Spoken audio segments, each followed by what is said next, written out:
If you want to listen to this episode or any of our episodes ad-free, you can do that now. Head on over to Patreon. Click on the ad-free level. You get all of our bonus shows that you've been hearing so much about. Plus, every single day, Monday, Tuesday, Wednesday, Thursday, and Friday, you can listen to this episode or any of our other episodes at the same time, ad-free, over on Patreon.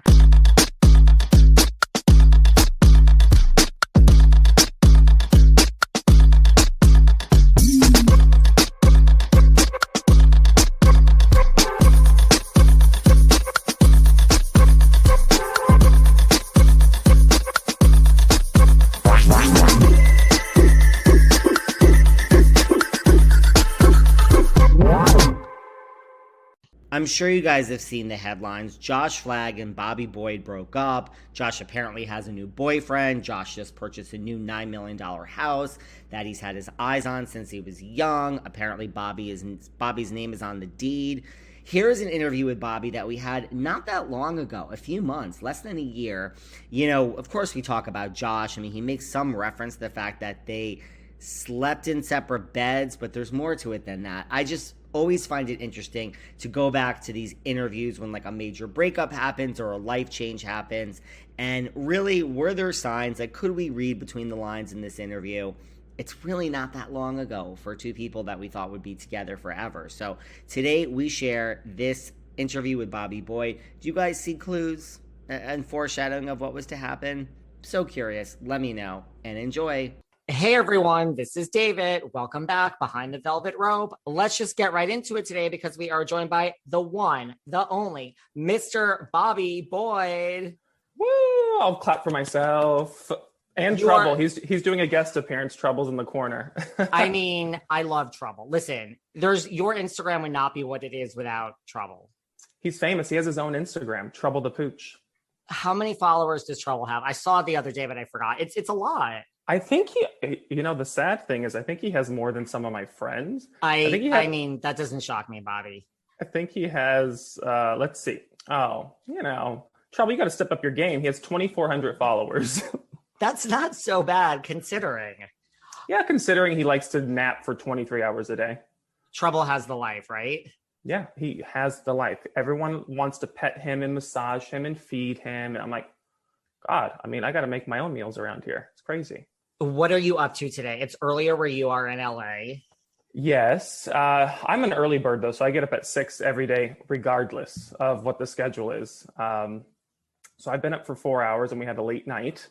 And today, are you aware? Are you familiar with the store Geary's in Beverly Hills? Yeah. And by the way, I am a morning person too. I think we are very, very much not in the norm. I get up at 6 o'clock every day. I prefer to get up at 5 a.m. It just doesn't happen, but 6 o'clock is the latest. Yeah. Especially when you live in New York, right? Yeah. I think, yeah. When you live in big cities that are consistently chaotic throughout the day, when you're up early, it's the only time that the city is peaceful.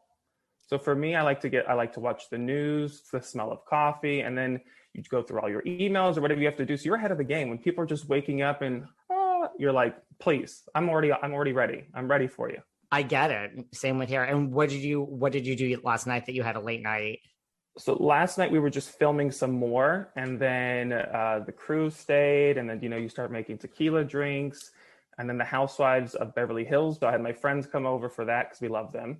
And I had an ice luge made in the shape of a diamond. And we're just cheesy old gay men. So we maybe had a little too many shots. We're going to get into, listen, you're very good at homemaking. We're going to get into your new lifestyle YouTube channel. We're going to get into your amazing new aprons, which I have so many questions about, but let's take it back for a minute. So you're from California originally, right? You grew up north? Yes, up north, a little beach town called Pacifica. And you come from more humble beginnings, correct? Yeah, the family itself, I call the family business is the military. They all served. My dad did not. He was a truck driver, and my mom was a homemaker. I mean, before she had me, she worked in a bank, but my dad was very traditional in that way, where he's like, I want you to stay home with the kids, which, I thank God he did, because we have all those memories with my mom. But yeah, it was a very what my dad would call it, because you never know what's offensive these days, but he always said, Babalu, we're a blue collar family. I'm like, all right. I didn't even know what that was, but that's how we grew up. And is it true that you went into modeling at 14, like initially really to help pay for college? Yeah, that is true. I mean, I remember somebody in the family kind of entering me in some modeling thing when I was younger than that. I think it was for Macy's back to school. And then nothing ever came of that. But when we're in Union Square in San Francisco, a scout kind of just saw me and I was like, what, me really? But when my mom started talking to me about it, I'm like, this is a great way to pay for college. You know, like this is what I'm going to have to do. I'm going to have to buy my own car. I'm going to have to do these things. And, you know, I always had other side jobs, but I was very much aware that it was a great way to pay for tuition. And how was modeling, you know, in the beginning? I mean, was it the stereotype? Right. I mean, I could imagine. I could imagine a lot of things, but tell me how it was. It was, you know, I'm grateful, thankful for the agents that took a chance on me. I wasn't like this, you know, when I think most people think of a model, they think of these stunning, drop dead gorgeous, just exotic looking models. And I was just, you know, like this not middle America, but just like this average looking white boy kind of thing from a small town. And I didn't know what fashion was or designers. You know, I wore Anchor Blue, I think. So for me, I'm kind of like, huh, what? Like, I was a fish out of water for sure. But I had a great agent at the time, took me under his wing and kind of was like, okay, listen, Bobby, when you go to castings, you don't wear a suit. I was like, oh, okay. So I say, not that I was ever as successful as her, nor will I ever be, but, you know, Kathy Griffin, Life on the D-List. I was like the D-List model, you know? Like I would be like put on a hold a lot just in case the other model didn't show up. Right, and I booked a lot of catalog. But catalog paid good. So I was lucky to get a job. Did you learn about fashion like through going on all these? Because like I know you worked for like Calvin Klein and like didn't you model for Versace also? Yes, but you know, that's all in the bio and it's all true. You know, it wasn't like I was, what was it, Travis Fimmel, like the hot underwear model, you know, with the billboards. No, it was just, you know, you did like either print ads and things like that, which is why I say I was very lucky. My favorite thing I did was Vogue. I was like, Bobby, that's a big deal. I was like, yeah, right. You know, because my agents were like, I remember the one that in San Francisco, he's like, Bobby, you'll be a catalog guy forever. You'll probably make your money in your 30s doing it because you'll age into it. And he's like, but you know, you're never going to be like in Vogue. So when I was in it, I was like, suck it. Listen, I mean, Vogue is pretty good. It's about as good as it gets. Yeah. And with Arthur Elgort, I mean, come on, iconic. So, you know, I was always very much aware that I wasn't first choice, but at the same time, I didn't take it that seriously. If I booked a job, it was great. If I didn't, I had I had 2 other jobs at the time. So it was just a learning experience and confidence and being independent. And it's it's harder work than most people think, right? Yeah. I mean, for a young guy or girl who gets into it, it's a lot of rejection. It's a lot of, they treat you as an adult when you show up on the castings on set and you don't really know what's going on or what to do. But, you know, I'm not going to complain about the other stuff where they're like, well, it's travel and horrible hotels. All of that's true, you know, but when I was in corporate America, we'd stay in horrible hotels too and make less money. So it's just not Naomi Campbell like everybody thinks. They just think that's what it is. Or I guess nowadays, God, I'm aging myself. I'm like, nowadays it's what, Gigi and Bella and all Kendall of them. Jenner. Yeah, no, there wasn't $1 million contracts and private jets. Definitely not that. Listen, Bobby, when in doubt, just reference a Kardashian and you will de-age yourself back in the right direction. I'm like Kim Kardashian. Although that kind of dates us now too. Now it's all about YouTube and that's where it's over my head. I don't really know a lot of the YouTube stars. I know. Did you see that YouTube just created like $100 million fund that they're going to award people for like the best shorts that, you know, whatever they produce? I'm like, what? It's YouTube real. Like it's a real thing now. And TikTok, don't even get me started. Are you on TikTok? I am on TikTok. It's a love You're hate. probably good at TikTok. I mean, I kind of hate it. I mean, so AJ and Jason, who I work with, they are like my social media team, and they do more than that for the brand and Bobby Boyd Living and all of that. But I remember maybe like a year and a half ago, it was definitely before the pandemic. Like, you have to get on TikTok. It's the new thing. And I was like, what? What's TikTok? And you start scrolling through and I'm like, this isn't for me. Like, what are they doing? And then the pandemic hit, we all had time. So the TikToks are making you laugh. And then you start to realize, oh, I guess I could try this out. I like the voiceovers. it's fun, but Those I are can't better do for the me. dances or anything like, and it really is a way to, if you want to pass time, great. If you want to make yourself laugh, great. But it really is a good way to build an audience and build a following for anything else that you're passionate about. They're loyal on TikTok. The dancing, I don't understand it either. I've tried it, and like I'm not this uncoordinated, but I just can't do it. It's like it looks horrible. I'm like, I'm not putting this off. I'm like, first of all, how did everybody become a great dancer? And secondly, how did all of these young guys have 12 packs now?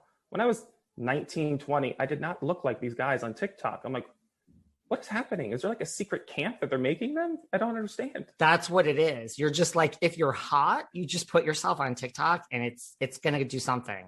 I guess so. I agree. I was feeling good about myself this morning, and now, I'm like, I don't look at TikTok in the morning. I'm like, nope. It's a no TikTok rule. So how did you get into real estate from modeling? How did that transition happen? Same kind of thing of like when I always knew that there was an expiration date and knowing that it would end, so I was making pretty good money when I was still living at home and in college, knowing that I was going to make my way to Los Angeles to see where the career could take me. I mean, I was like, I want to be, agents ask you, like, where do you want this to take you? And I'd be like, well, I either want to be on a soap opera or I want to like be a host for E. And they're like, okay, well, the soap opera maybe, but forget about E. You're not that talented. So I was a great saver. So when I came here, I was like, well, what can I do to make my money grow? And I was an assistant for a successful real estate agent. I'm like, oh, I'm kind of good with this. I love architecture. I love people. I love sales. So that's how I got into real estate. And then that's what I started using my modeling money for, was to invest and start flipping houses and things of that nature. And I just loved it. And is this true? Your first sale was $6.5 million?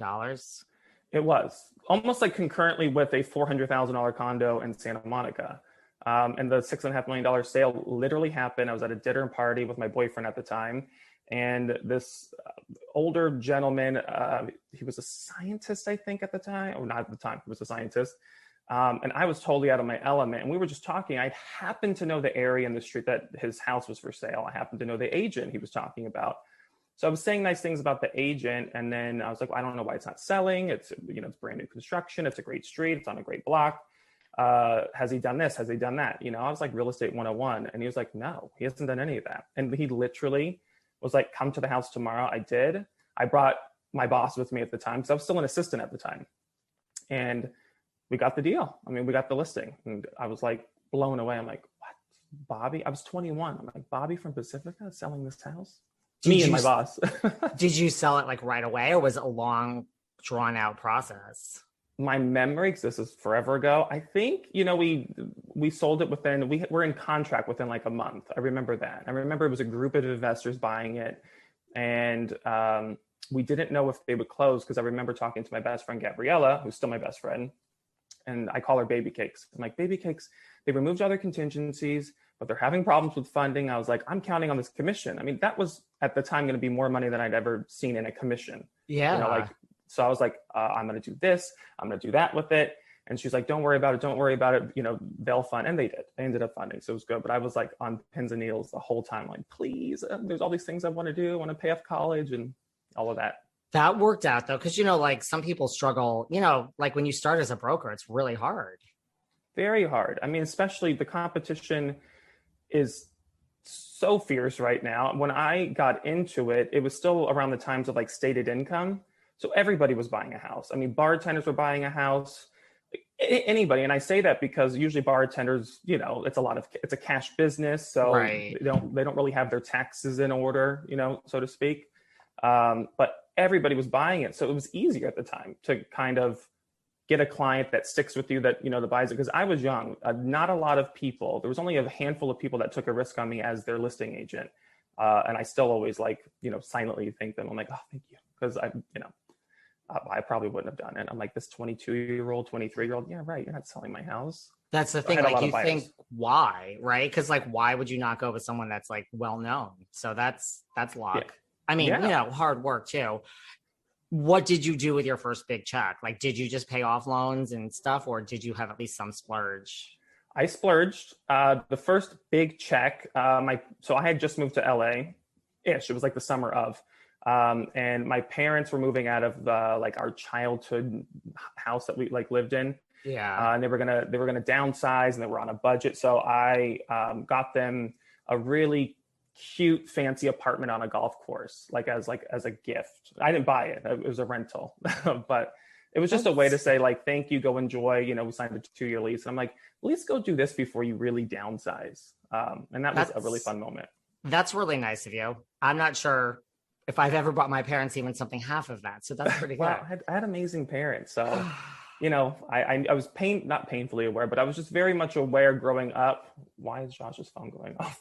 I was very much aware growing up, you know, what they sacrificed and their struggles. And so I just always knew that I wanted to, you know, pay it forward with them. What do you love best about real estate? I think the people, the connections, you know, that's why I like working with buyers more than sellers. You do. Sellers, it's, you know, for the most part, their number one asset, right? And they're biased about it. And so there's a lot of tension usually, you know, they want more for their house than it's worth. But with a buyer, you're able to kind of hold their hands through the whole process. And it's exciting for them. It's going to be their number one asset realistically, but you know, there's just a little bit more power when it's the buyer versus the seller. I've been so busy lately. I've been neglecting so many things in my life, and my hair is no exception. I don't even want to tell you how long I've been going between washes and trying out all sorts of freaking new products. But I had finally had enough of this, and I'm like, listen, it's time to get serious. And I hit the reset button with clarifying detox shampoo from Whey. What I loved almost instantly about Whey's detox shampoo was it felt my hair afterwards so luxurious, clean, refreshed. I honestly felt like I started to reverse the damage I had done. And I love the smell: rose, lychee, cedarwood, white musk, bergamot, yum. When you're ready to undo some damage, hit the reset button with Whey Detox Shampoo. Go to THEOUAI.com and use code Velvet Rope to get 15% off your entire purchase. That's THEOUAI.com, code Velvet Rope. Oh my God, I'm obsessed with Peloton. It's just that simple. It's my go-to for working out. What I love about Peloton, it pushes me with so much new on the Peloton Bike and Peloton Bike Plus. I am obsessed with music, and that is, who can work out without music? Not me. I love that I can work out to music of a single artist, Madonna, Cher, yeah, I know I'm stereotypical, for an entire class. Or you can pick a genre: pop, hip hop, EDM, 80s. There's over 100 artist series to choose from. And I don't know about you, but I'm not working out anywhere without my favorite music. Peloton is constantly adding new classes. They even have boxing now. Peloton has a workout for every day and every schedule. You could de-stress after a long day with 30 minutes of strength or 20 minutes of cardio, whatever you're craving. Visit onepeloton.com to learn more. That's OnePeloton.com. How is the market now in LA? I mean, like, I know, did a lot of people leave LA the same way they left New York? Is it coming back? Is it a buyer's market, a seller's market? What's going on? A lot of people left. I think they all went to Austin, Texas, or they all went to Las Vegas. I mean, they all left. But I mean, the market's on fire. I would say you can still get great deals, but it's still sort of like a seller's market. I mean, the inventory is scarce as far as what's great. There's a lot of inventory on there, but nothing that's amazing. You know, it's a lot of these brand new construction homes that all look the same, the farmhouses. But if you have a great property, I mean, it's going to go into multiples, and you're going to make good on your investment. That's similar to New York. Like, the prices came down ish, but I mean, it's New York. Like, they're not going to swoop in and get some huge deal that no one else in the world is getting. It just doesn't work that way. And buyers still think that. They still think they're going to get the $5 million house for $3 million. Like, it's not like that. No. It will never happen. Like, no. There's a gazillion people in the world with $1 gazillion. Like, if it was that simple, someone would just come in and buy it all up and we would move on. So it's kind of the same thing. Like, prices came down a little bit, but not so much. Especially like this little area I'm working in now. I have a listing. It's like one of those like HPOZ like neighborhoods where, everybody kind of wants to get into, and it's, these houses are going like $100,000 over like asking, easy. Wow. And I'm like, wow. And they're like, well, we're going to be here for 10 years. So we know we're going to eventually like catch up. And I'm like, okay, that's where the Wow. market is. Fair enough. That's great though. So you were in real estate back when $1 Million Listing came on originally, way back in the day. Oh yeah, actually, it's true. Did you watch the show? Like, were you aware of it? Were you like, did you remember there was a buzz about we're casting this? Like, or were you kind of just not into all of that? And, no, I didn't. I don't think I did know about, I'm trying to remember. I don't think I did. No. And I didn't watch it. I mean, I had met Josh before he started filming the show, like through mutual friends. And I do remember like seeing him like on Facebook posting about stuff when he started filming. I'm like, oh, what is that? So I watched like, I think a couple clips here and there, but at that time I wasn't actually really into reality TV. So I wasn't watching, too much of it. Plus, I was in the hustle. So I was like out every night, like every 22-year-old. Listen, it's good for business when you're in real estate to go out at night, right? Yes. Which is why I kind of took a sabbatical from it, like in my mid-20s. I'm like, I'm tired of going to dinners I don't want to go to, but it's the game. You have to be out, you have to be social, and you're always working, you're always talking about your business or, your farm. And like, I think a lot of deals happen over, or at least like it leads to a lot of things at night. I truly believe that like a lot happens over a cocktail. It does. Like, I mean, I have a couple of friends getting into it now. And I said, the best thing that you can do is pick an area, an immediate market. You study it every single day. You learn what's on the market, what they're selling for. You learn the inventory. So that way, when you're at dinner parties or cocktail parties or whatever, people are like, what do you do? What market do you work in? You're able to talk about, what's happening in that area. And sometimes like, oh, you know what? My friend's looking over there. They're looking for a good deal or they're looking for something off market. And then you got it. It's not, the days are over where someone's like, I'm looking to buy a house in West Hollywood. Find me something. Everyone wants something off market or everybody wants the deal or, so you really have to be in the know.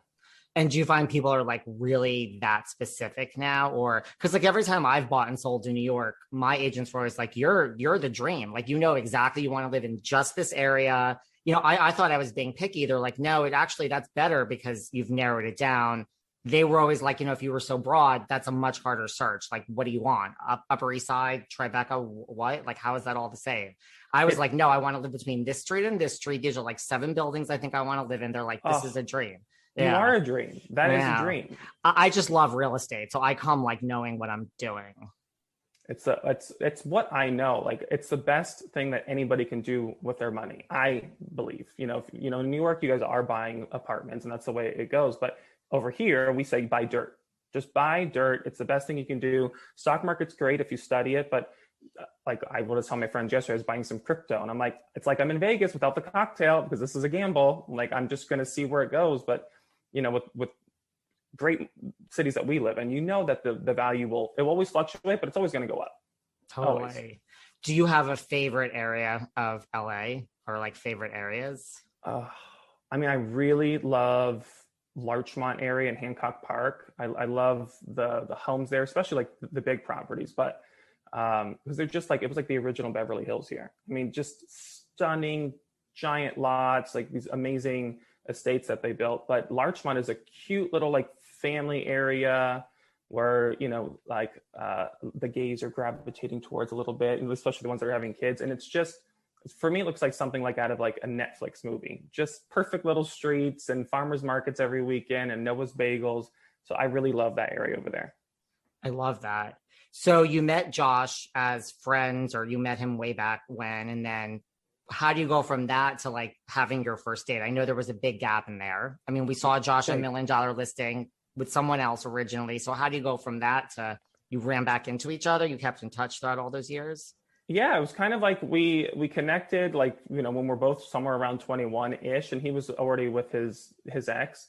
So there was, I think when I say there was a connection, like we kind of at the time had the same sense of humor, and he was just a cool guy, and so we would see each other out and about over the years, but nothing, never thought anything. He had a boyfriend. I'm certainly, not looking to be the other half or the other person. What do they call it? The side piece? The side piece, the third wheel. I mean, there's a lot of things we could call it. Thruples weren't really around then. So I wasn't looking for that. But we'd always see each other out. And then years later, there was always like a fun flirtation. And then cut to like, I was selling a house in Malibu one summer, And we kind of connected that way. He was just, oh, I see you're selling a house. We should meet up. I'm in Malibu all summer kind of thing. And it just unfolded naturally. And then you asked him out. He asked you out. Oh, give me the dirt, Bobby. Come on. I mean, we've said it before, so it's not like I'm spilling. No, you guys have. Tea, but he was on his way out of his relationship because, like, he would say, "Let's go on a date," and I'm like, "Don't you still have a boyfriend?" And he was like, "Yeah, but it's not like that. Like, we're just, we can do what we want to do, kind of thing." And I was like, "That's great if you guys can do what you want to do, but I'm single and I don't want to be entangled. Like, so no date for me." I'm like, "We can go have a drink, but I don't want to go on a date." And so eventually, he had told me, like, "Yeah, we're taking a break or whatever. Let's go on a date." And I was like, "All right." So we went on a date. I remember talking to my mom, and this is not shade towards Josh. I knew him as like this, playboy. So I wasn't expecting a gentleman or a romantic. I was expecting, this guy that I knew. So I was telling my mom, I was like, "I'll call you back in like an hour and a half. This date's, it's going to be quick." And it wasn't. It was like, he was a complete gentleman. It was a great first date at Dantana's, and we had Jack and Diet Cokes, and we split a chicken Parmesan, and it was like, yeah, it was amazing. Chicken Parmesan is one of the greatest pleasures in life. So solves everything. Especially from Dantana's. Oh, it's so good. It's good from Dantana's. So see, this is why you have a husband, because you didn't want to be the other woman. You're a proper girl. You waited. Like, see? Yeah. Yeah. Is this how you do it? You're supposed to just say no until it's appropriate. Okay. You say no. Who wants to be another, when you're younger, you do whatever you want, but I didn't want to be another notch on the belt. I was like, I was single for 6 years. What was I going to do that for? Yeah, right. When you can hook up with whoever you want, not somebody who's in a relationship. So, right. So you had a great first date. We did. It went on forever. And then it was just like this, something like out of a movie. I mean, we were both giddy. I think we were both ready for something different in our lives. Like, I wanted someone romantic and confident and secure with themselves, which was really hard to find these days. And he was looking for somebody that kind of wasn't in his circle and wasn't out and about in the gay bars all the time, which really wasn't my cup of tea. And so we really just had a fun courtship, and it was, it was very cheesy, but great at the same time. So how do you go from that to being on $1 Million Listing? I mean, I know you're part of his life, but like, does he come home and just say, "Sweetie, it's time. The cameras are coming and we're working you in. You're not going anywhere at this point, and you're clearly with me. Just get ready." He's like, "Get ready, get mic'd up." Right. No, I actually remember when it all kind of came about, because we never really talked about the show, like when we were dating, which I liked because I thought, oh, good, he doesn't have an ego, or it's not a big part of his life. And I remember, and he probably liked that you didn't talk about the show either, because I mean, let's just break it down. A lot of people could be on a date with him and just be like, when can I be on camera? Yeah, put me on. I mean, right. I've never been on reality TV before, except for like a little Kimura thing, like in real estate.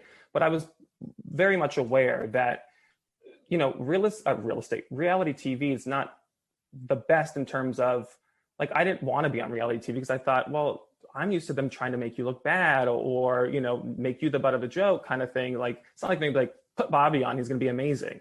So right. What most people don't know is like, so Josh and his ex were living at the Four Seasons. So when that all went down, he actually, which was the strangest, I can't believe we did this. And he was like, "Well, I'm going to move in with you." I go, what do you mean you're going to move in with me? Like, we have to date first. He's like, "No, I have to sleep with somebody like every night. Like, I can't." I'm like, "Okay." And I'm like, "All right." I was like, "Well, I guess fair enough. If you're just bringing clothes, if it doesn't work out, you go back to the hotel, like no drama." Right. Because like, we're all mushy gushy in love. So I'm like, "Yeah, this is great." Totally. So we were laying in bed and he said, "So would you ever film my show?" And I was like, "What do you mean film your show?" I was like a date? Or he's like, "No, I want you to come on the show." And then I was very adamant, like, no. I was like, "You just got out of a relationship. I don't know if I want to put my life on show like that." And I knew what was going to happen. I was going to get hate. There was going to be all this judgment. I didn't want it. I was a quiet person. But he talked to me, then his producers talked and said, "No, it will be super normal. Like, it won't be anything that you don't want to do." And then his mom talked to me a little bit. So I said, "Okay, fine. I'll film a couple things." And then it just kind of became like a natural thing. I mean, it is a big part of his life. So my rule was just, don't ask me to do anything that I don't want to do. So is it his mother that convinced you? Like, if mom's involved, like, okay, Well, you want to please the mother for sure. I mean, you want it's to the way please to go. the in-laws in general, but happy mom, happy life. And wait, Josh said to you, I have to sleep at your house because I don't want to sleep alone. I have to sleep with someone next to someone every night. Yeah, he that's what he needs. It's still like that. Like, it's still like, if he's up super late in the master or whatever, we kind of took a page out of his parents' book where I created a second master, which is what I'm in now, with the room like I get ready in. I need straight sleep. Like, You do. I don't always get it, but I need like an 8 hours of like complete just comatose. That's Really? And with him, he's up and about. So sometimes, like, I'm like, all right, I'll come into the guest room, and he's like, but I can't sleep. So he'll wake me up like at 3-4 o'clock in the morning and say, it's time to go to bed. I'm like, all right. So Treble and I scoot over, and that's how he sleeps. And you're already sleeping. But that makes sense to me. Yeah, it's kind of what his parents do. His dad stays up super late as well. His dad's like up reading, till 3-4 o'clock in the morning. Then he goes to bed. So Josh doesn't get up early in the morning with you? No. He did in the beginning, which is, with every marriage, that's why you have you get to know each other. Totally. In the beginning, I was still waking up early because I had a corporate job at the time, and he'd have coffee with me. And then when I leave, he'd go back to sleep. But no, he's a late owl, or whatever you call that. So was filming what you expected it to be?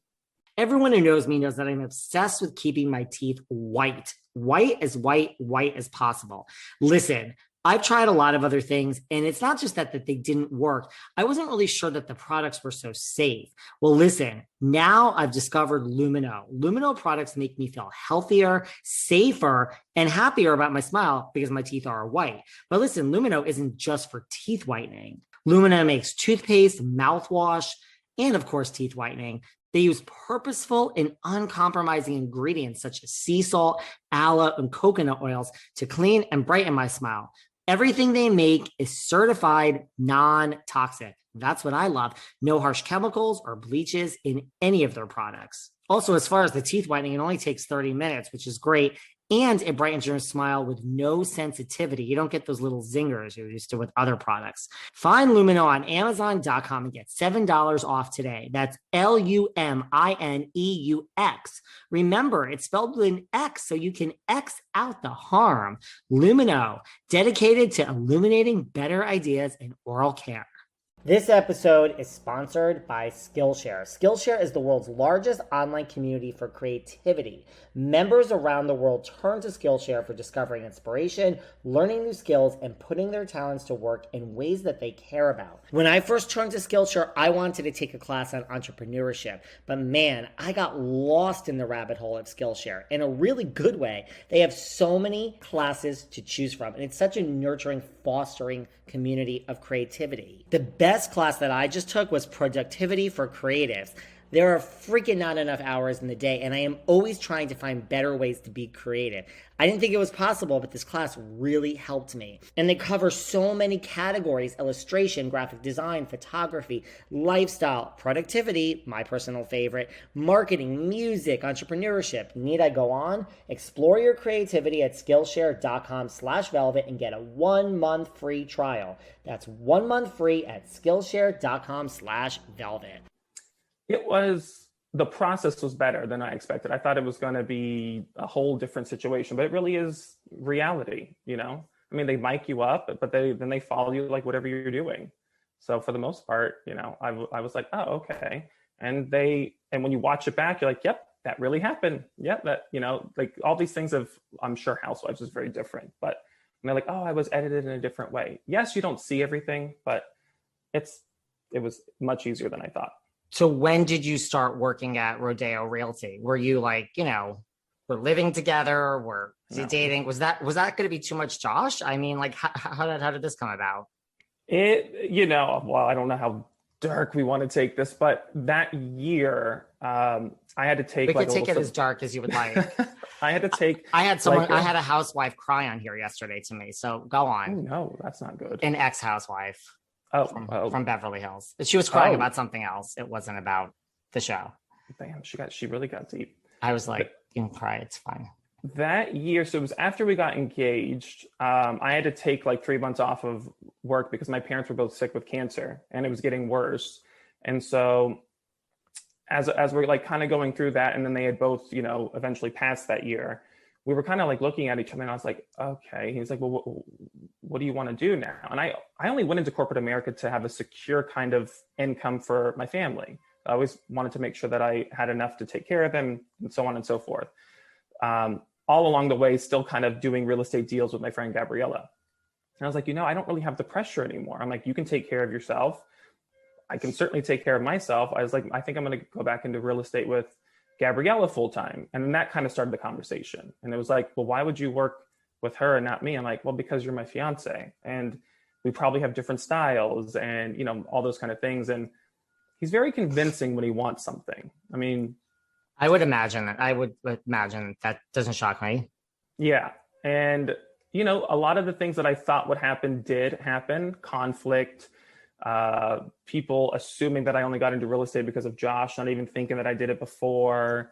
Just, you know, all the things that I didn't want for my life. Like, I didn't want that. I'm like, you know, I've spent a lot of years hustling and working, and I just didn't want people to think, oh, this was handed to me. But, you know, there's bigger problems in the world. So we went through like the growing pains of it. We started working together, doing deals, this and that. And then we just learned, okay, we'll keep it under the same umbrella, but we'll have like separate offices, separate teams. And for the most part, the deals I do, I'll advise them about it. Like, I'll tell them like what's going on, but we're not kind of negotiating together. That's good. Yeah. What about like when you said you were on the show, like right away, like you got, you know, listen, everyone gets hate. You could fly in on a unicorn with rainbows. That's my famous saying, and you'll still get hate. But right, like, what was the hate? Like, oh, you know, Josh has a lot of money. You're using Josh for money, for fame. I mean, I'm just stating the obvious. I assume that's what it was, right? Yeah, it was a lot of like who I wasn't, which I can take. You're ugly, you have a giant forehead, your hair's horrible, you're fat, you're not that cute, whatever it is, that's easy. But the whole, I was using him for his money, I was a gold digger, all of this, you know, and the whole time I'm thinking, wait a minute, if I was he pursued me heavily. I said no so many times because of his situation. I'm like, he's living in my house, but nobody knew that. So I'm like, where is the gold digging? And last time I checked, the gold digger didn't work or whatever it was. So it was just hard, like, because my family would see it, my friends would see it, and then they would always comment on it. Oh, did you see what these people are saying or whatever? And I'm like, I was like, honey, if I wanted to be a gold digger, I had those chances in my early 20s. Okay, I could have really married, like, you know. Totally. So, yeah. So that was unfortunate, but it came with the territory. And then, like, did you just learn to not let that stuff bother you?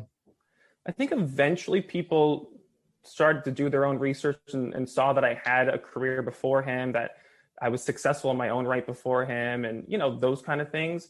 You still see it every once in a while, but that's just somebody who's either a robot, you know, those internet bots or whatever, or it's someone who's just, you know, angry at themselves and they're just trying to, you know, perpetuate hate. I don't pay too much attention to it anymore. I'll see it every once in a while. I'm like, oh my God, I'm like, get more creative. You just learn to deal with it.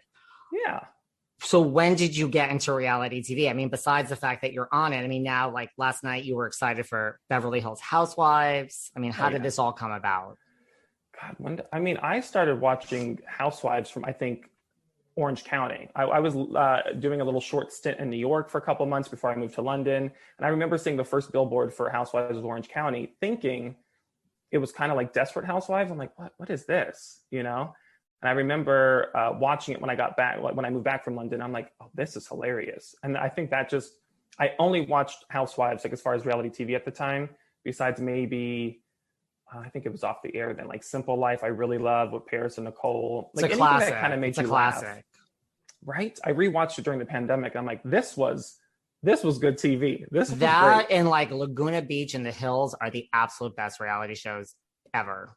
And it's back, right? The Hills came back or something. I never got into that show, but I always knew about it because they were like the hot commodity around town at the time. They were, you know, paparazzi'd out every night they were going out, and they lived in the same building I lived in. So I was like, you should watch The Hills New Beginnings. I mean, is it as good as the original? No. Is it pretty close? Yes. Spencer, really? Heidi, Audrina. The last season, Misha Barton from the OC was on it. Oh, wow. It didn't work out for Misha, but we've moved on. Didn't work out for her? she wasn't a good fit with it. Listen, I think it's hard for an actress to go. Very few do it as well as Lisa Rinna. I mean, it's a hard transition.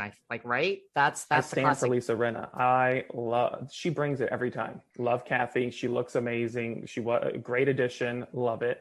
I mean, everybody kind of brought it. We've become friendly with Crystal. She's one of the other newest housewives. Yeah. I mean, it's great. I'm going to rewatch it because when you have like a group over, you can't hear everything or really get into it. Well, you certainly know how to entertain at your house. I know you just had a big party. You had Sonja Morgan there, Heather McDonald. Tell me about that. And how did you get into, I mean, this is probably why you have your own YouTube channel. Tell me about just entertaining at home. I mean, how did this come about? Well, the party came about because of Josh. So Josh likes to entertain as well in a big way. And his friend, Nikki Haskell, was turning 80 and he's like, we should throw you a big party, It's what they used to do in the olden days. Like your close friends would throw you this extravagant party in Beverly Hills. Like old Hollywood.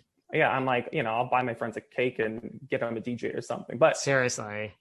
So he started planning it. And, I had nothing to do with that party per se. But he used like our party planner, all of that. So I would get like the little ins. I'm like, okay, what Santa? I was like, it's a Nikki Beach theme. Great. What's the guest list? And I started looking at the guest list. I'm like, Candy Spelling, Heather McDonald, Melissa Rivers. I'm like, oh dear, I'm gonna have to be on my best behavior. So for me, like my number one rule is if I have a lot of people coming to my house and I don't know them that well, I don't drink.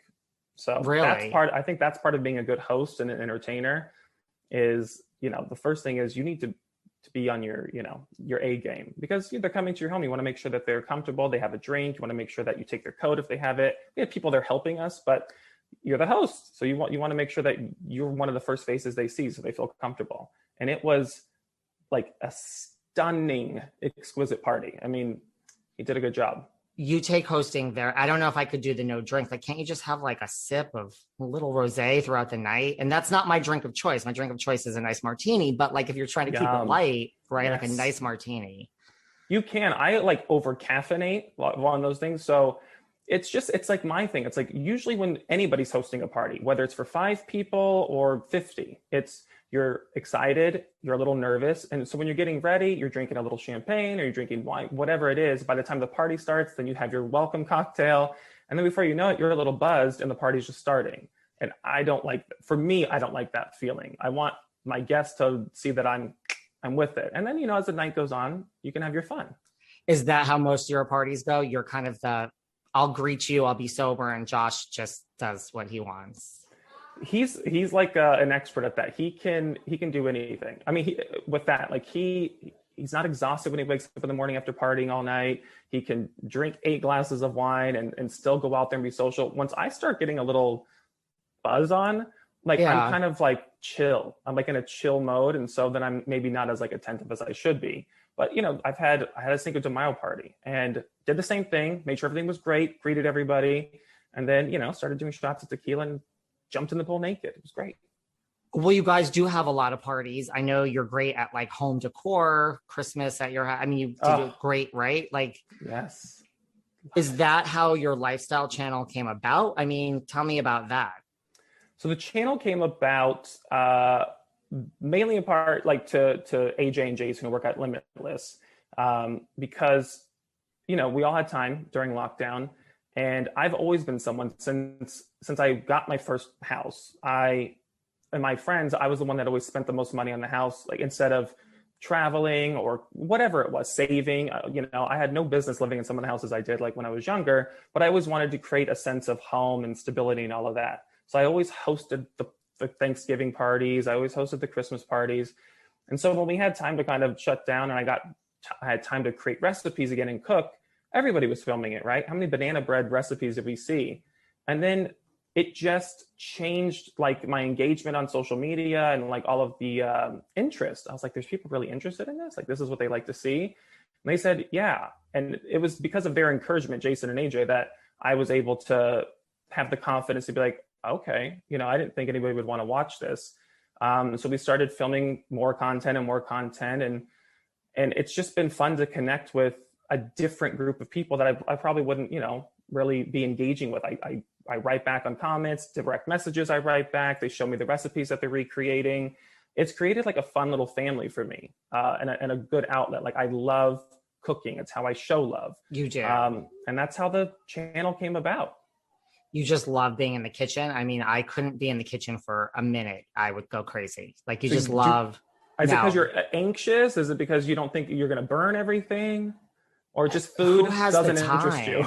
I mean, food interests me. A chicken parm at Dantana's interests me. I mean, order out, go out. Like, yeah. I've had much bigger apartments in New York than I live in now. I had one apartment which was so big, and I was like, I had outside space. I was like, every Friday night, I'm going to have like 20. Yeah, it was like 2,500. It was ridiculous.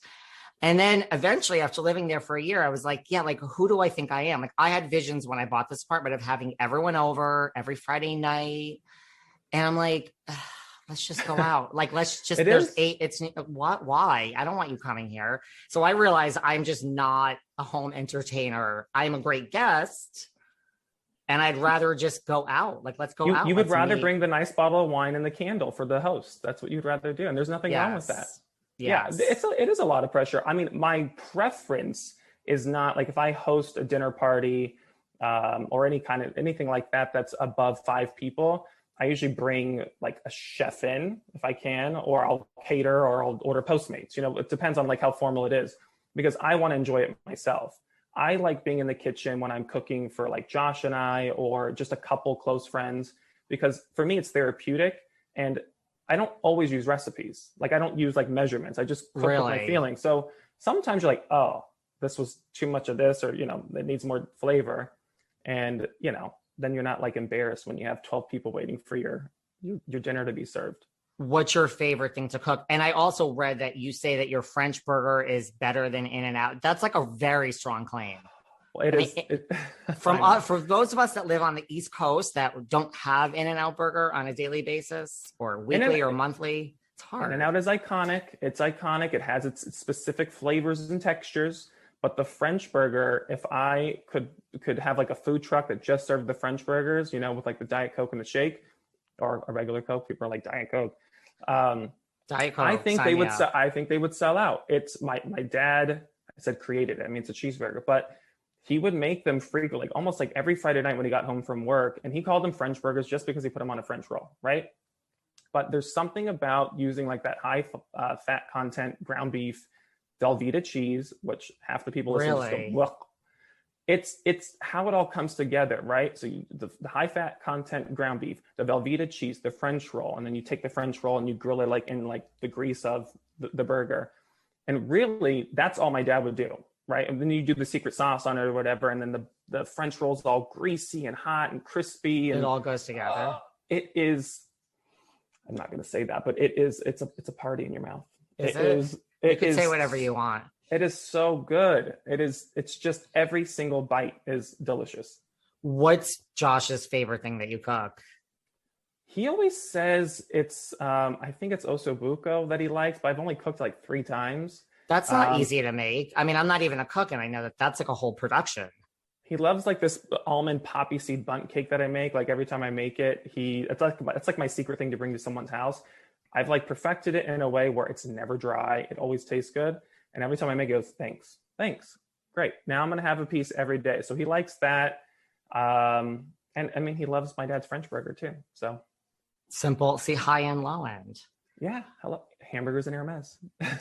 Well, yes. Do you love like the spontaneity of Josh? Like we all know, like Josh will come in and want to fly you off to France for the weekend. And, you know, Mr. Flagg has his, let's just get up and go. Like, is that great? Or are you just like, sweetie, I have something to do now. Like, yeah, you know, it's like an ebb and flow with it. There's times I check myself and I'm like, listen, would you rather have a boring life? Like, you know, work? Because for me, when I'm in a routine, that's my routine.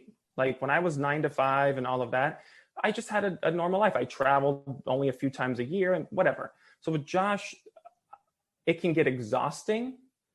And I'll tell him that. I'm like, yes, I have all of these deals coming up that I have to be here for. No, you can't. You can have one of the assistants do it. I'm like, I'm not you. I don't want to be in Paris while I have all these escrows going on. Because then what if something gets messed up and then my client hates me? And he's just always like, don't worry about it.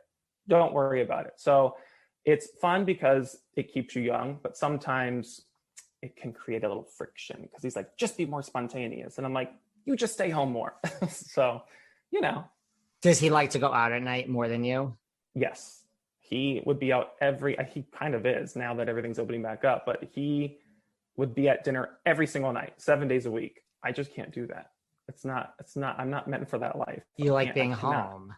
I like being home. I mean, we have a beautiful home, but you know, even when I was in my tiny little studio apartment, when I was in college, I still made that home. I like being home with like, you know, a good glass of wine. I like the fireplaces, the candles, a couple good friends. Like I like that engagement better, entertaining at home, than being in a noisy restaurant where a ton of people are coming up to you and you don't get any intimate time with your friends. So. Do you ever get starstruck? I mean, you know, you've been in LA for a while. You're having Melissa Rivers. I mean, you know, and Kathy Hilton at your house. I mean, you know, then there's like the grand stars like Madonna and Cher, and you could go on, right? Like the guy, like, are you the type that gets starstruck? And like, do you ever have a moment like, this is my life? Like I have Candy Spelling, like sitting at the next table and this is my party. Yeah, it's crazy. I mean, but I'm also aware, listen, it's not like I'm a single guy and this all happened because it's just me. I'm so great. So I'm aware that, you know, Josh is very well connected. I get more starstruck when I create my own friendships with them and there's an interest in me. And I'm like, oh, well, this little boy from Pacifica has friends. I'm not going to name drop them now, but like these certain people. So I get starstruck when it's somebody that reminds me of like my childhood, you know, like that I would watch growing up, like with like my mom or something of that nature. Like even Tori Spelling, who we're friends with, you know, my mom was obsessed with her on 90210. So just those things, like, God, I wish my mom was still around because she would die for that. Or, well, that was a funny, ironic thing I just said. But like, obviously we met, not obviously, I got starstruck when we met Mariah Carey at the Polo Lounge. I was like, oh, like just embarrassed myself. I didn't run up to her, Josh did. But when I started talking to her, I started crying. I'm like, why am I crying? But it was just everything that she had meant to me all kind of came together in that one moment. And I was very much starstruck. I cried when I met Cher. I've met Cher 4 times. And on the 3rd time I broke down crying. And she's like, you've met me twice. Why now? And I'm like, I don't know, but I can't handle this. So I hear she's really sweet when you meet her. Like, see how I'm tearing up now? It's like Cher is Cher. Like, you know, I mean, I know it's like, it's just what you would expect from Cher. She's so Cher. I don't know how else to say it. And iconic. She's iconic, you know, like she doesn't really want you to cry. Like you don't really have, but she understands it and just, you get over it. Like, I mean, it's such hey, listen, if someone were crying in front of me, I'd be like, I don't know what to do either. So I get it, but she's like, yes. Because even when they know they're so successful or so visible and famous and, you know, all of that, they still feel like themselves. Do you know what I mean? Well, that's the thing. Trouble. Sorry. First of all, we love trouble. Well, no, like dog. It's like what you said, like when you have like your own relationship with them. And like, I speak to a lot of people on here. It is true. Like stars, they're just like us. It is true. Like everyone's a human being. And like, you really connect with the people you authentically connect with. Like, I believe that. Mm-hmm. I do believe though, like with Cher, like there's just certain people that have that something where you're just like, you understand why they're a superstar. You're like, you just have that extra it factor. They have that thing. Like they always say, like, you can be talented, you can be connected, but longevity is like, you just have something that you can't explain. They just have it. And it's what you gravitate towards. And for you, that's Cher. For me, it's Mariah. Does Josh know Mariah? Is that why he went up to her at the Polo Lounge? Or he just decided, I'm Josh Flagg, and if I want to say hi to Mariah, I'll go say hi to her? Basically, I mean, it was when we first, he doesn't know her. When we started dating, you know, that's when we were like kind of having our deep conversations all the time. And so I kind of told him like why she meant a lot to me. I was like, I'm not just, you know, like, cause he'd be like, are you just like every other gay that just loves like their queen? I was like, well, first of all, there's nothing wrong with that, right? We all need somebody to like kind of look up to. I'm like, no, she writes her own music. And there was a song that she had written that kind of like redirected my life. And I've just been, you know, kind of like a fanatic since then. And so we were sitting at the Polo Lounge with Hillary at the time, who works with him. And I'm facing the door. And then I see a big bodyguard walk in. Then I just like this stunning supermodel, like just walks in. I hit Josh super hard. It was like a reflex. I go, it's Mariah Carey. And he's like, what? Ow, what? He's like, what the fuck? And I was like, it's Mariah Carey. He goes, no, it's not. I go, it's Mariah Carey. So he looks, he's like, oh my God, it's Mariah Carey. So she sits behind us in her booth and she was like, well, she was with somebody. She had security at the other table, and then her manager at the time. He's like, "You're going to go say hi to her?" I go, "Are you crazy? You don't just walk up to Mariah Carey and ruin her lunch or whatever." He's like, "I'm going to do it." So he did it. He walked up to her. "Hi, I'm Josh Flagg." He said, "Hi, I'm Josh Flagg. I used to live in the hotel." And she was like, "Me too." And they started talking. He's like, "Listen, my fiance's a big fan. You've changed his life." And she was like, "Bring him on over." So I was petrified to walk over, but I did. I walked over and I said, "I'm sorry to interrupt," and blah, blah, blah. And then I told her, you know, what she meant to me. And I started crying, and she shed a little tear. And it was like it was a good moment. I mean, brownie points for Josh. I was going to say, like, if you weren't in love at that point, that's what you're like, let's go have the wedding, sweetie. Yeah, I was like, wow. Because we weren't even, actually, I wasn't his fiance then, no. We were just engaged, we were just boyfriends. That was it.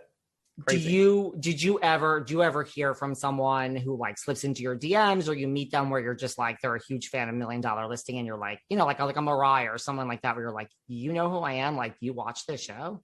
Anything like that? Well, no Mariah, but I say just as good. I remember one of the first times I got excited. So I love Southern Charm on Bravo. I don't know if you watch it. And I love Patricia. I watch it all, honey. I watch it all. Same. Yeah, it's like so I love Patricia. I think Patricia is iconic. I don't know, she's just phenomenal. And I would always comment on her things, or when I was cooking, I would say, I just imagine I'm in Patricia's house drinking this tea. And she like slid into the DMs. She's like, you're so adorable or something. You'll have to come over when this is all over for a cocktail. And I was like screenshotted everything. I sent it to like AJ and Jason. I was like, can you believe this? This is like my dream BFF. And so that to me was like amazing. And then since then, it's like chefs that I admire. I'm like, why are they DMing me, or, you know, whatever. But it's crazy to even think about that. Well, you're following in her footsteps. She has her caftans and you have your aprons. So tell us about these new aprons. Oh, and how did that come about? And how did you decide that this was something you wanted to pursue? It started by accident, but it was really, my mom was the first person to teach me how to cook. She was my first best friend. And it was around the holidays, I think in November-ish, maybe even October. And it's always weighs heavy on me when the holidays hit. Not, you know, she's passed. I've made, you know, I kind of come to terms with that, obviously. What else are you going to do? But it's just always a little heavier around the holidays because she was she was so exuberant about it. It was just, she gave me my love for it. And I was in the kitchen cooking, trying to make something. And I always have like a picture usually next to her, like next to the stove, you know, just so I can look at her and be like, oh, shit, Mom, I'm messing this up or whatever. Because she was the same way. She didn't really follow a recipe. And I was like, my mom used to always say, shit, fuck, damn, no matter what. I mean, it was just, she didn't just say fuck or shit. It was like, shit, fuck, damn, this is good. Or shit, fuck, damn, this is horrible. And my friend Tori is very artistic. So I was like, okay, I want to have like an apron or something of that nature that has like this saying on it. Because I think it will make me feel closer to her, or it'll make me laugh if I'm sad in the kitchen, whatever. It's just gonna make me feel like I'm with my mom. And so I asked her, can you make me an apron? And she said, yeah, sure, of course. And she made it. And as soon as I got it, I was like, oh, this is everything I wanted. And I wore it on one of the episodes. And then we had like hundreds of DMs of people that wanted it. And so I just thought about it. I was like, you know, my mom didn't have a ton of confidence in herself.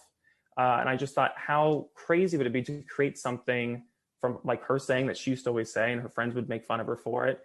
And let's hope they sell out. And then it's kind of like for me, like a little closure, like, see, Mom, like, you know, you're successful even in the afterlife, you know, not to make it so deep because it is a funny apron, but it has a lot of meaning behind it for me. I love it.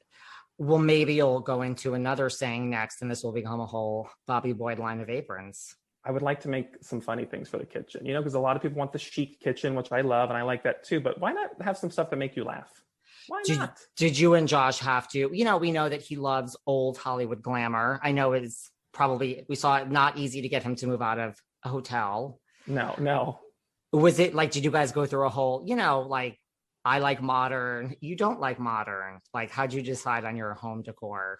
Is this the... That was hard. No, okay. He's very specific and wants to have it all his way, right? Which is fine. I also have an aesthetic that I like, but I'm not married to it. It's not it's like I have to have this, I have to have that. I just have to have some of the things so that I can still feel like it's my space too. That I makes sense. would say long story short, we realized that when we move into homes that we have to separate the rooms, meaning because he is who he is, I give him or we agree that he gets all the formal rooms, right? Entry, formal dining, formal living, whatever. And then I get, the other rooms. And that way we're both able to, indulge in our passions, which we both love interior design. We both love making a house a home. We just have different ways of doing that. I want chic but comfort. He wants Betsy Bloomingdale meets what's the other one he likes? Oh, I forgot the guy's name already. He buys all of his furniture. When it gets to the old school, I'm a little lost myself. See, yeah, because I like the accents of like an antique or something that's great. You do. But I don't like that to be, the palette. Like our rooms are so different, but they can blend a little bit. But I like the modern. What's Tori Spelling like as one of your friends? Amazing, a lot of energy. I mean, she's really cool. Like to have all the kids she has. I mean, I couldn't. I'd be 500 pounds. I'd probably be in a psych ward. It's a lot to be a parent and to still work as much as she does. So I was surprised when I first met her, like how down to earth she was and fun and funny. And she's very open about her life, which she is, which I think is great because we have some other friends that, have kind of gone up and down in their career and they still kind of hold on to the past and then treat you as so, if that makes sense. Where I'm like, what do you mean? They like look down on you?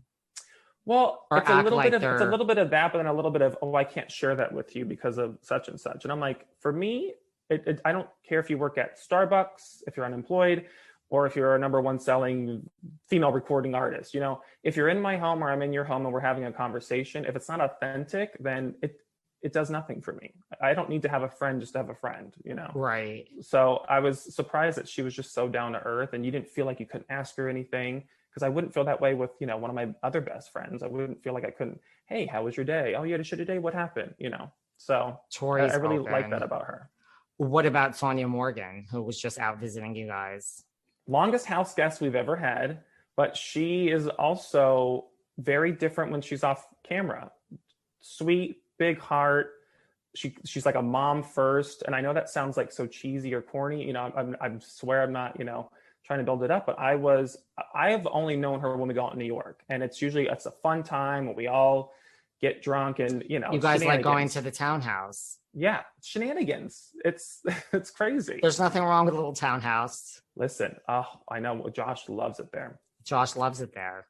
He loves it. So having her here and like our home was different, but it was a lot of fun. She's high energy. She's without high energy. Without alcohol.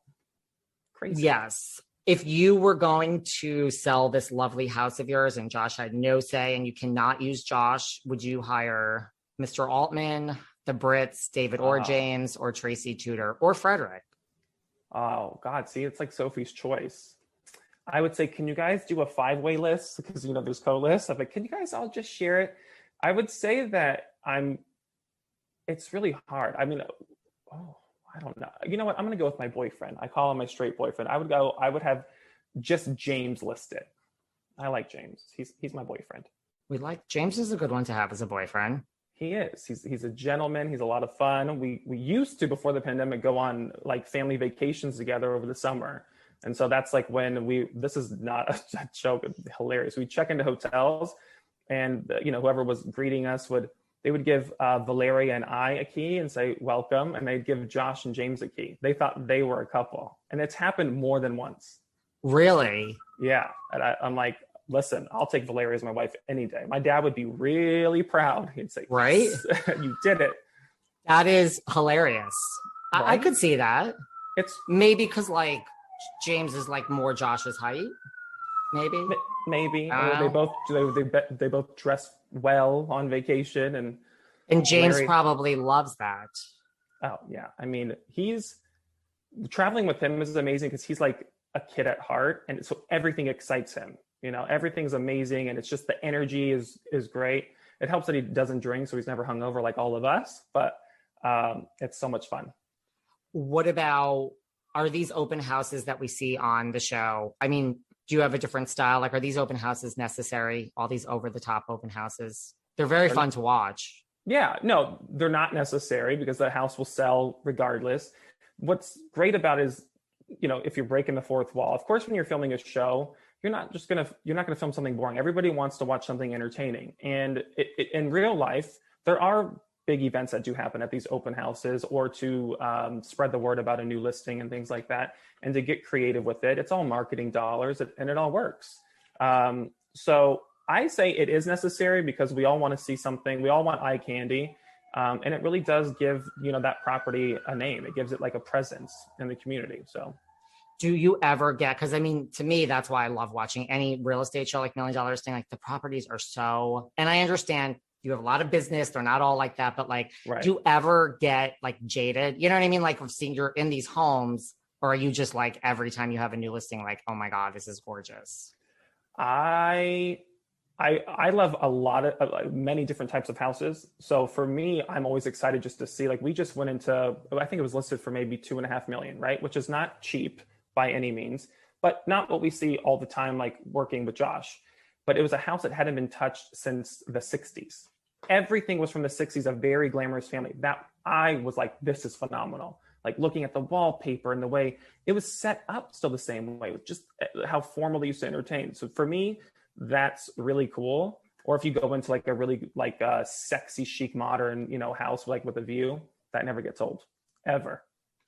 Never gets old. Is there any housewife house that you have like house envy of? Like, ooh, past or present? Like, if you look at, I guess, like Beverly Hills, I'm thinking just because that's where you live.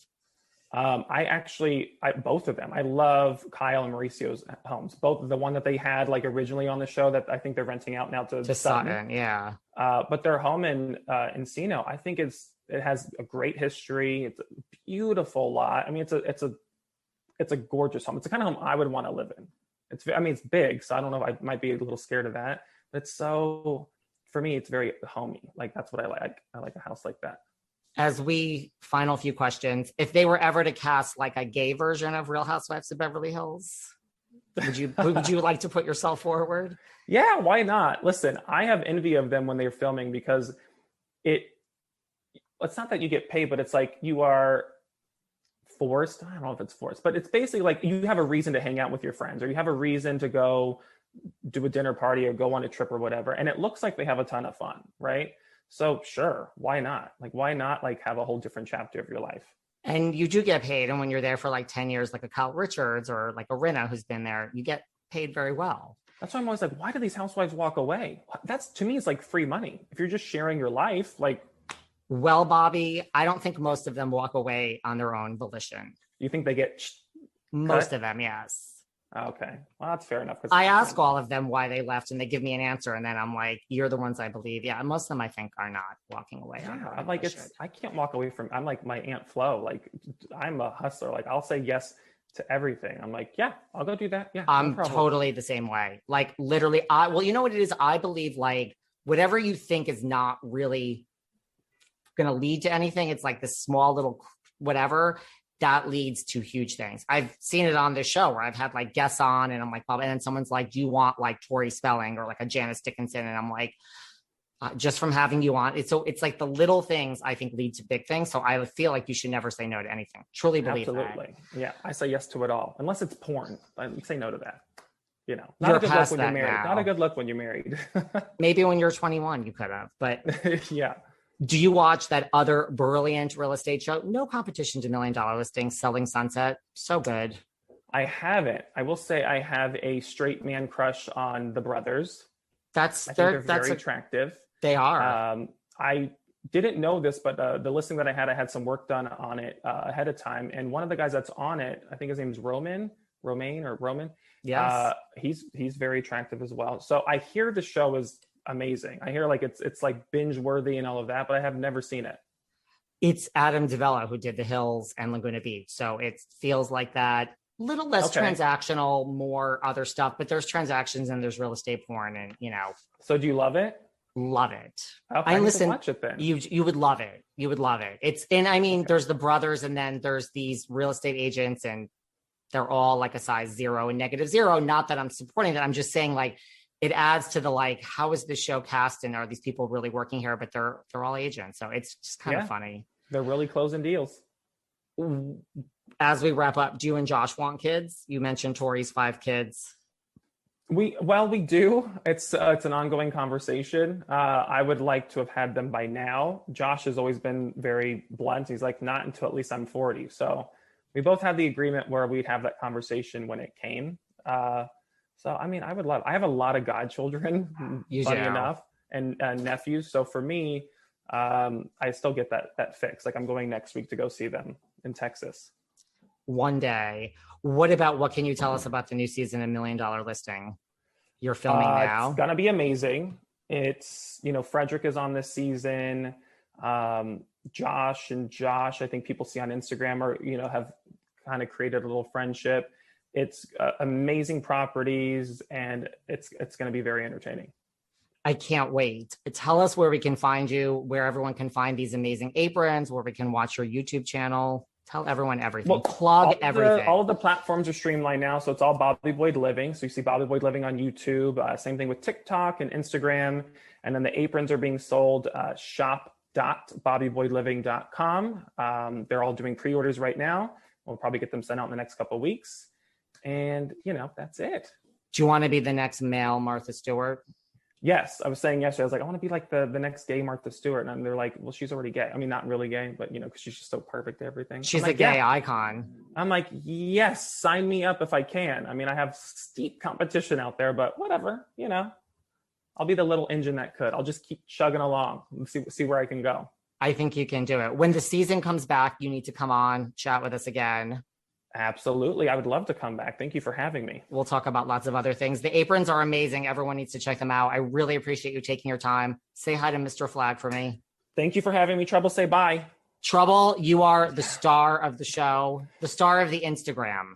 He says thank you very much. He's always told me that, and I just didn't listen.